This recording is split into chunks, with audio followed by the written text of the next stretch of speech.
King World News. I'm Eric King, and you're about to hear from the top trends forecaster in the world, Gerald Celente. But first, this segment is sponsored by Vizsla Silver, a company that Eric Sprott made a $10 million investment in that has been drilling high-grade silver in Mexico. Vizsla Silver, symbol VZLA in Canada and on the New York Stock Exchange. And finally, there is Zacatecas Silver, which has billionaire Eric Sprott as a significant investor and is poised for a very big 2022 after their stunning acquisition, where Alamos Gold became their largest shareholder. Zacatecas Silver, symbol ZAC in Canada and ZCTSF in the U.S. Without any further delay, here is Gerald Celente. Joining us now is the top trends forecaster in the world, Gerald Celente. Gerald, I wanted to ask you right away about the U.S. dollar. It's been very strong, as you know, and at the same time, there's this unfolding apocalypse with the electricity situation over in Europe. I don't mean to laugh, but I feel bad for what they're going through over there. Can you talk about the strength of the dollar, what you see going forward, and if it will be maintained, or if you expect the dollar index to reach 120, or if you expect a pullback? What are your thoughts on the dollar? Well, the dollar is strong because all the other currencies are so weak.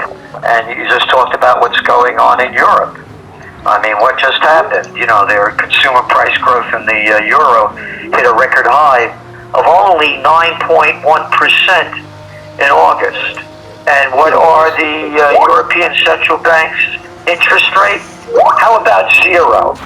How about a lot of crap that for 2 years they were saying, oh, no, this inflation isn't real. It's only temporary. It's only transitory. And of course, in the new woke world, why do we call it transgendatory? So what did they do? For 10 years, they've been spewing out the crap that when inflation goes over 2%, we're going to raise interest rates. And what are they? They were negative for how many years in the EU? And now they're at zero? And you have inflation at 9.1%, and you have energy prices soaring. Oh yes, but they may bring them up 75 basis points when they meet next week. 75 basis points equals nothing. So the dollar is only getting strong because the other currencies are so weak. And then you take a look what's going on over there in China. Oh yeah, they're brilliant. More COVID lockdowns, more zero COVID policy. You're seeing one indicator after another of their economy going down. Plus you got the drought, which has wreaked havoc on manufacturers. And so you're seeing also the yuan go down. And then you take a look around the world and you look at the other currencies. Oh, the sterling only hit its worst monthly drop since the Brexit vote. And you got one after another. You have the yen going down. So the dollar is only weak because all the other currency. The dollar is only strong because all the other currencies are so weak. And the Fed's going to raise interest rates again. But they're still, when are they raising them? They're a big deal. They're raising them another 75 basis points. And even at that number, the markets go berserk when you have. What's your annual inflation rate? If you look at John Williams' shadow stats, it's about, 17%. But let's even use the government numbers, about 8.6% on annual? And for the crap for all these years, that will raise interest rates when inflation goes over 2%. And they haven't. So again, if you borrow money from the IMF, the International Monetary Fund, they require you to raise your interest rates 1% above inflation. So that means in Europe, where they have zero interest rate policy, the interest rate should be 10.1%. In the United States, it should be 9.6%. In Mexico, you have a yearly inflation rate of an estimated 10%. What's your interest rate in Mexico? 8.5%? And America's at 2.50. So again, the dollar is only strong because the other currencies are so weak. And I'll tell you, the worst is yet to come. When this winter comes and these energy prices keep soaring and businesses keep going down, and again, you're looking at the numbers. I'm not making this stuff up. Your German factories, they halted output. after Russia's squeeze on gas, and it's one after another. So this thing is very terrible, what we see ahead. Gerald, let me ask you, because we started off with the U.S. dollar. What about the impact of what we're seeing in the gold market? Because there's enormous demand right now for physical gold. There are so many central banks buying physical gold. So this market has kind of remained firm above that 1680 level. They might want to take it down below there if they can to create a bit of panic. But the gold market has a big bid underneath it. What are your thoughts on gold going forward? Well, Mike, I'm a firm believer in gold. Why would anybody want any of these currencies? And again, look at all the money that they're pumping into the economy with Biden's last new plans.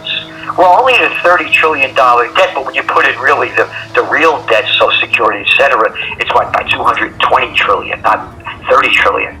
So it's a farce. And so inflation is real. The dollar is strong again because the other currencies are so weak. So gold prices should be soaring. And I'm a believer in gold because to me it's the most precious of the precious metals, silver number 2. And here's the deal. Yes, you're going to see gold prices go down as interest rates go higher. There's no question about it, because that's the game that they play. And when you look at it, the weaker dollar and the short-term treasury yields have given gold some relief in recent days. But gold is going to be pressured because the global banks are going to raise interest rates to fight the soaring inflation. And so, you're going to start seeing people bailing out of gold for a while. But again, higher interest rates increase the opportunity cost of holding gold because it's a non-yielding asset. But as I say, yes, these are all the facts, but why would you want to hold a currency from a country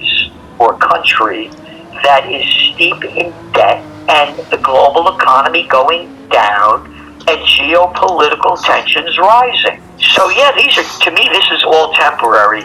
And again, you go back to the panic of 2008. Yeah, they were raising interest rates, and gold was going up, and gold kept going up, and gold kept going up because of the danger ahead. And that's, to me, what gold is for. It's for the danger ahead. And we are facing the worst geopolitical and socioeconomic crisis in modern history. And Gerald, we always talk about gold when you're on the air here, but mining legend Ross Beatty is investing in one of the highest grade producing gold mines in the world. That company is K92 Mining, symbol KNT in Canada and KNTNF in the U.S. And Kraken Energy, which is one of the premier up-and-coming uranium companies, has just added a very large land package in Nevada. Kraken Energy, symbol UUSA in Canada and UUSAF in the U.S. And finally, there is American Pacific Mining, which has a joint venture on their U.S. project with Rio Tinto, the mining giant. American Pacific Mining, symbol USGD in Canada and USGDF in the U.S. Now back to the interview with Gerald Celente. Gerald, what do you see as the surprises as we go into the last part of the year here? Well, the big surprises are that you never know. People say to me, I'm a futurist. I'm not a futurist. Nobody can predict the future. There are too many wild cards, be they made by humans or nature. And as I mentioned, one of the wild cards you're looking at are these drought conditions. I mean, where I am up here in Kingston, New York, we've never had these kind of drought conditions. They're emergencies. You can't water your plants. You can't do this. You can't do that. And this is global. You have the hottest heat wave in 500 years in Europe. 500 years ago? Go back 500 years ago. They had worst heat wave? Yeah. How many people were on the planet? About 471,000. How many on the planet now? Well, by the end of the year, 8 billion. Oh, you mean 8 billion dealing with a crisis that was terrible 400 years ago? 500 years ago with only less than 500,000 people? And then you look at what's going on. Bombs away over Syria. They just bombed this week, Israel bombed the Damascus International Airport. And then you look at what's going on with Ukraine. And the problems with the nuclear power plant that the Russians are occupying. So there are too many wild cards out there. And that's why I'm saying because of the future, and it's so unpredictable, but the danger signs are flashing in front of our eyes. You just heard the stupid moron, and I'm so tired of this crap, about if a black or a woman or whatever nationality, race, color, creed is in power, it would be better if only women were in charge. Oh yeah, like Hillary Clinton and Samantha Power and Susan Rice and Condoleezza Rice with all their war record? No, how about the one that's running now for Prime Minister of the UK? This Truss. Now anybody could trust, I don't know, but Truss is her name. She was asked if she would press the button, a nuclear button, if things got bad between Russia and the rest of the world, and she said, yes, I would press that button. Oh, I got some lunatic that's going to press a button? Hey, how about the rest of us? What do you mean the rest of you? I'm the Prime Minister. Roll out the red carpet. Again, black, white, green, yellow, good and bad comes in everything. I'm tired of this baloney. If only a woman was in charge. Oh yeah, I forgot the Iron Lady. Oh yeah. One after another. So anyway, what I'm saying to you is we have lunatics in charge when they make a statement like that they would press a nuclear button. And that's what we're facing. And this is very, very concerning. That's of course why I launched Occupy Peace. Because the war is on the near horizon. World War III has already begun. If I asked you to listen, Eric, give me some weapons. I want to go kill the guy across the street, and you gave them to me, you would be an accessory to the crime. The United States is applying over $60 billion of quote aid to Ukraine. You're at war with Russia. So what I'm saying is these are the reasons why gold, to me, and precious metals are the only top assets to own. We've never, ever been in a situation like this. When they asked Albert Einstein, a guy that knew a thing or two about the atomic bomb, what kind of weapons would he use to fight the Third World War, he said, I don't know. But they'll be using sticks and stones to fight the Fourth. And Gerald, as always, for people listening around the world that want to get involved in the Trends Journal, 29 cents a day to do that online. Can you tell them how they can get involved? Yeah, very simple. Just go to trendsjournal.com, trendsjournal.com. If you need to know what's going on, if you need to know what to do, then you really need the Trends Journal. It's history before it happens. trendsjournal.com. Gerald Celente, top trends forecaster in the world. Thank you for joining us on King World News. And thank you so much for having me. And thank you for all that you do at King World News to inform the people of the important information going on today. Be sure to tune in as we will continue to release interviews with the top people in the world throughout the week. Also, make sure to check out the King World News blog.